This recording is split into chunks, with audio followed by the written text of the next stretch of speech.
Good morning. My name is Molly Fenner. I'm 11 years old and I'm from Long Island, New York. I have two questions today and I have put them in the form of a poem. Mr. Buffett, Mr. Munger, to get here we had to fly. I came to hear your thoughts if PetroChina was at an all-time high. My second regards a job that I know is just right for me. To be a seeds candy taster, my sisters and I would work for free. Well, if you come up front, I'll put you to work. Boyshams was for my mom, and my father loves his stock. I have a future tasting chocolate. This weekend has really rocked. Thank you very much. And really, what is your view on PetroChina? If you come up at the break, Charlie and I will have taken all the pieces out of here that we like best, and you will get the rest. No. Charlie, do you have anything to add to that? She wants to know what you think about PetroChina.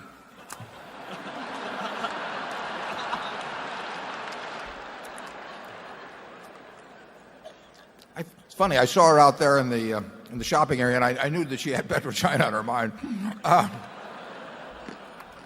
We bought PetroChina a few years ago, again after reading the annual report, and fortunately it was in English. It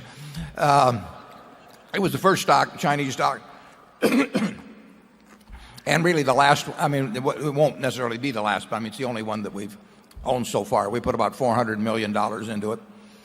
At the time, and still, it produces about 3% of the world's oil, which is a lot of oil. It produces probably 80% or so as much as ExxonMobil will produce. And it's a huge company. Last year it earned $12 billion. Now, if you look at the Fortune 500 list, my guess is you won't find more than about 5 companies in the United States that earn $12 billion or more. So it's a major company. At the time we bought it, the total market value was $35 billion. So we bought it at about 3 times what it earned last year. It does not have unusual amounts of leverage. In the annual report, they say something which very, very few companies do say, but which I think is actually fairly important. They say they will pay out about 45% of the amount they earn. So if you can buy it at 3 times earnings, what turned out to be 3 times earnings, and you get 45% of 33%, you're getting a 15% yield on your cash yield on your investment. It's a very good annual report. Chinese government owns 90% of the company. We own 1.3%. If we vote with them, the two of us control the business. And it's a thought that hasn't occurred to them, but I'll keep pointing it out. But it's a very major business at a very, very attractive, at what was a very attractive price. Unfortunately, the government shares and our shares have the same economic interest, but they are classified differently, so that the government's 90% are called one thing and the 10% with the public are called H shares.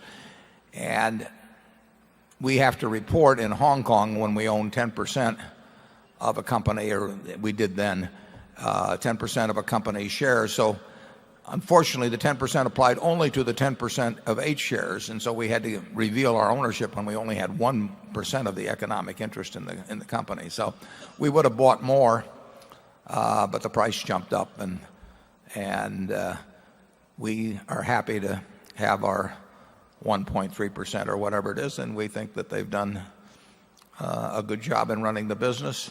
They've got large gas reserves, which they're starting to develop now. But it's a very major enterprise. It employs almost 500,000 people. And the interesting thing was, a few years ago, relatively few people in the investment world probably even thought about the fact that PetroChina was over there and was a much larger business than most of the just about any oil company in the world except for BP and ExxonMobil. Charlie, do you have any thoughts on it?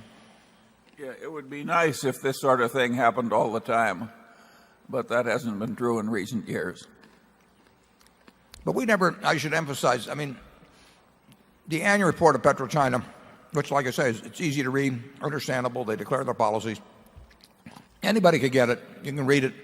We did not go over, and we never had any contact with the management before we bought the stock. We never attended an investor presentation or anything of the sort. I mean, it's right there in black and white in a report that anybody can get. And we just sit in the office and read those things, and we were able to put $400 million out that's now worth about $1.2 billion or something like that. It was interesting at the time. I think I'm right on this. At the time, Yukos, which is the big oil company in Russia, was probably far better known among the investment community in the United States than PetroChina. And I compared the two at the time.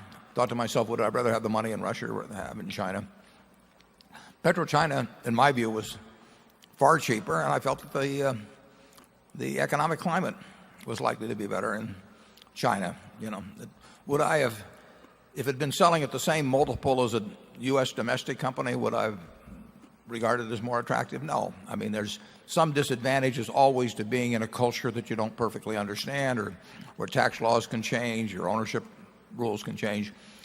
But the discount at which PetroChina was selling compared to other international oil companies was in my view at the time ridiculous.